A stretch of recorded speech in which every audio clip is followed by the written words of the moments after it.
La guerre vue par les enfants, donc c'est donc une initiative d'instituteurs de la région, de toute la Loire-Atlantique en fait. C'était en 1945, des écoliers nantais avaient raconté leur vision de la guerre, les bombardements, les arrestations, la peur du lendemain.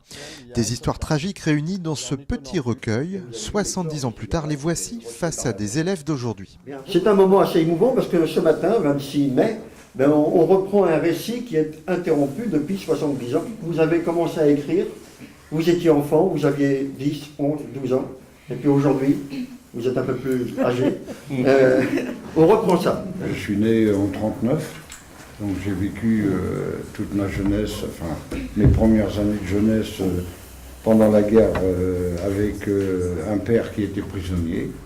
Donc j'ai connu mon père à l'âge de 5 ans. Ces témoins sont porteurs d'une mémoire vivante et singulière. Ils racontent la guerre avec des souvenirs d'enfants. Je suis là. Je suis là à côté de mon camarade Claude Perret.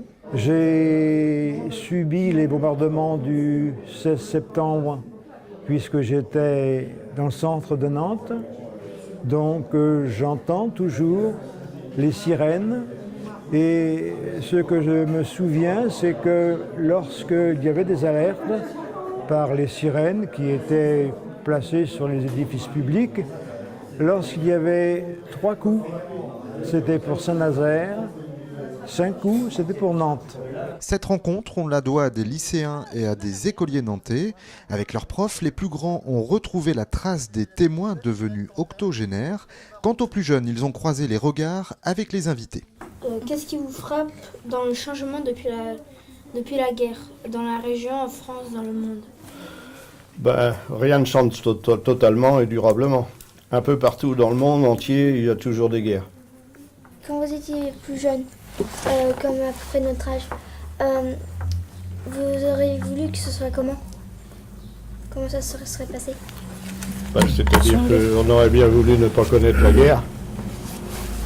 Puis pas voir mon père partir, et mes oncles. Des enfants de 10 ans ne peuvent pas se rendre compte de ce qui s'est passé il y a 70 ans.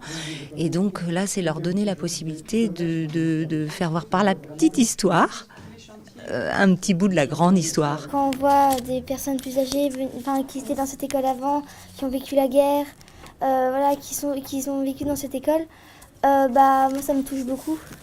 C'est énorme. Il y a beaucoup d'émotions.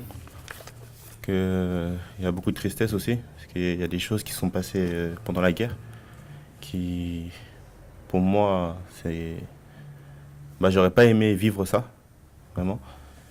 Et ça me fait plaisir aussi d'un côté, parce qu'ils ont beaucoup d'espoir pour les jeunes. Quel message aimeriez-vous transmettre aux jeunes générations? Surtout bien aimer la vie. Comme on dit, tant qu'il y a de la vie, il y a de l'espoir. Et je vous souhaite d'arriver à mon âge.